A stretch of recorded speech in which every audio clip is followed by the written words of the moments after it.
You know, they could tell I was going to be a genius because I learned to walk and talk at a really young age. And, potty trained, everything. Part of that was just copying my sister Babette, who was 13 months older than me. So I think a lot of my early childhood development was jump-started by that. And, you know, me and Babette and I were the youngest of 5, so there was a lot of pressure on both of us to, like, act older and do older, do what the older kids can do. Like, this one house we lived in a place called Rosecroft Park, we had this house that had a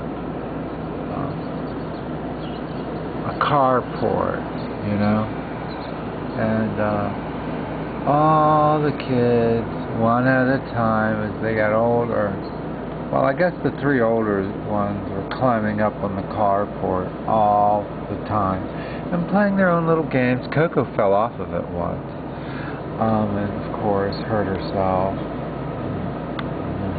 Accident prone. Anyway,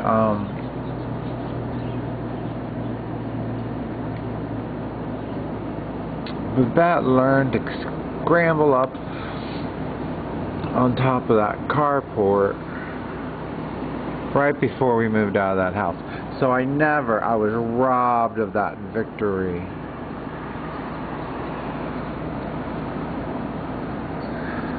So I don't remember. You know what? I remember a lot about that house, but what are you gonna do? My parents bought a house in Forest Heights, which at the time was considered pretty, you know, pretty high class. It was considered, you know, it turned into like a ghetto overnight, in my eyes. After busing, it started to turn into a ghetto. There, I said it. Even though, you know, I've always been, you know, my best friend in like 4th grade was another black kid named Brian Hill. And you know what? I tell you, I loved him so much. Not in that icky way, you know what I mean? But just like, he was like a kind and gentle soul. He was like a brother, kind and gentle brother that I needed and never had.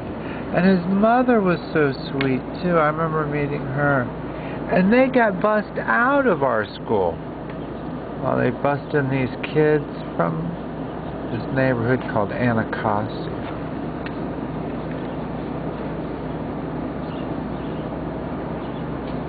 Were they from Anacostia? No. Anacostia is in D.C. They were from Glass Manor.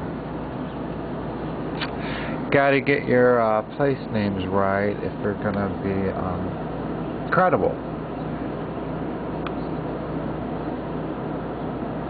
And well, but you know, my school system, which was just out a suburb of Washington, D.C., was given extra money so that it could be, you know, sort of like this example, you know, how it's done. And I don't know, it didn't really work out that way.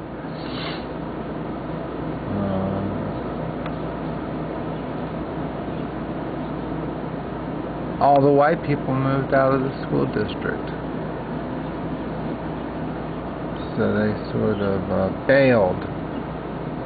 They were afraid. They didn't want to confront black people one-on-one go to PTA meetings where they might have to sit beside, heaven forbid, a black person.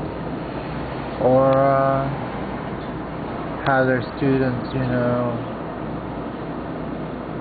sit next to them in class. My parents didn't bail. They kept their end of the bargain and stayed. And there have been times when I've, like, you know, really been pissed off at them for that, because I know it affected my education. But, you know, at the same time, I'm self-educated. I read every encyclopedia I could get my hands on, cover to cover. Now,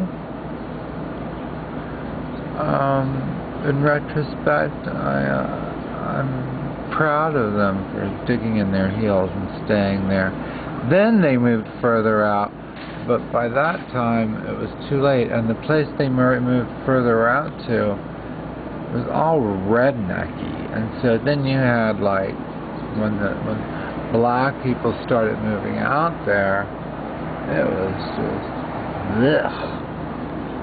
an awful place to live. That place, you couldn't even have a 7-Eleven there because a guy, one of the cashiers, was murdered, and they couldn't find anybody who would work those evening hours. So if you wanted to drive to a 7-Eleven, you had to drive so far. It was just an awful place. I'm glad my parents got out of there. They live in lovely, scenic Amish country up in Pennsylvania.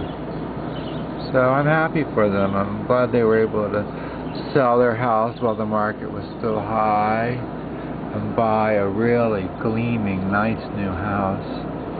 I'm worried about their income, though, because it is based on retirement money.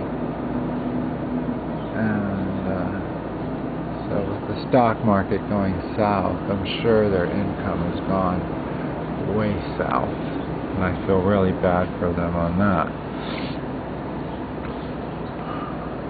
But, you know, my dad just got over cancer. And refuses to gain weight.